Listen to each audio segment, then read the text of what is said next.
প্রশ্ন হচ্ছে যে আমি ২ বাচ্চা সহ ইউকে ভিজিটর ভিসা এপ্লাই করব। আচ্ছা, উনি এখনো করেন নাই, আসেন নাই এদেশে। আমি নার্স ভিসায় কাতারে আছি। আমার ভাই স্কিলড ওয়ার্কার হিসেবে ইউকেতে আছেন। তার বউ প্রেগন্যান্ট। ভিসা হওয়ার চান্স কতটুকু? আমার হাসব্যান্ডের ব্যাংক স্টেটমেন্ট নেই।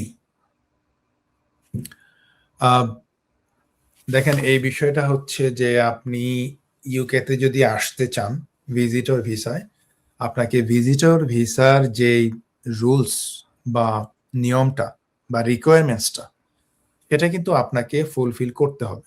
ভিজিটর ভিসার ক্ষেত্রে স্পেসিফিক্যালি ২ টা নিয়ম একদম যেই কারণে আপনার ভিজিটর ভিসাটা রিফিউজড হয়। একটা হচ্ছে ফাইন্যান্সিয়াল কারণে।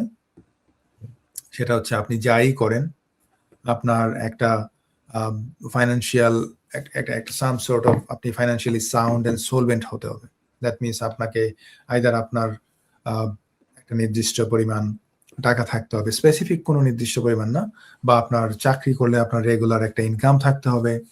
আপনি যদি যেকোনো প্রকার ফাইন্যান্সিয়াল একটা ইয়ের মধ্যে থাকেন, আপনি পেনশন পেতে পারেন, আপনি আ রেগুলার ইনকাম থাকতে পারে, আপনি রেন্ট পেতে পারেন। সো হোয়াটএভার ইট ইস, আপনার সাম সর্ট অফ একটা কন্টিনিউয়াস একটা ফাইন্যান্সিয়াল আ ইনকাম থাকতে হবে।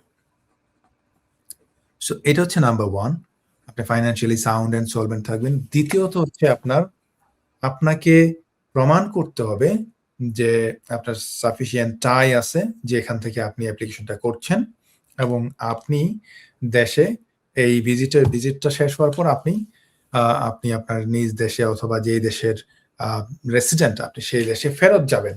এটা আপনাকে কিন্তু প্রমাণ করতে হবে। Show sufficient tie and you will return to the country where are you applying from. So এই বিষয়টা আপনার মাথায় রাখতে হবে। সো আপনাকে অবশ্যই আপনি যেই বিষয়টা বলছেন আপনার টাকা নাই বা ব্যাংক স্টেটমেন্ট নাই, আপনি আসতে চাচ্ছেন। সো ডেফিনিটলি ইট মাইট গেট রিফিউজড, কারণ আপনাকে দেখাতে হবে যে আপনার রেগুলার ইনকাম আছে। ব্যাংক স্টেটমেন্ট তো অফকোর্স থাকতে হবে। আপনাকে দেখাতে হবে, আপনি যেহেতু বলেছেন আপনি নার্স, আপনি যদি নিয়মিত কাজ করে থাকেন, তা অফকোর্স আপনাকে দেখাতে হবে আপনি নিয়মিত একটা সেলারি পাচ্ছেন এবং যেই জব থেকে আপনি ছুটি নিয়ে তারপর এখানে আসতে চাচ্ছেন। সো হোপফুলি আপনি আপনার প্রশ্নটার উত্তরটা পেয়েছেন। এইগুলো ছাড়া আপনার ভিজিট ভিসা রিফিউজ হয়ে যেতে পারে। তারপরেও আমি বলব আপনার আ একজন দক্ষ ইমিগ্রেশন আইনজীবীর সাথে কথা বলেই তারপর ভিজিট ভিসা আবেদনটা করবেন। আদারওয়াইজ একবার রিফিউজড হয়ে গেলে আপনার পরবর্তী অ্যাপ্লিকেশন গুলো অটোমেটিক্যালি দেখা যাচ্ছে যে বারবার রিফিউজড হয়ে যেতে পারে। সো একটা ১ম অ্যাপ্লিকেশন করার আগে অবশ্যই ভালো করে পরামর্শ নিয়ে তারপর করবেন।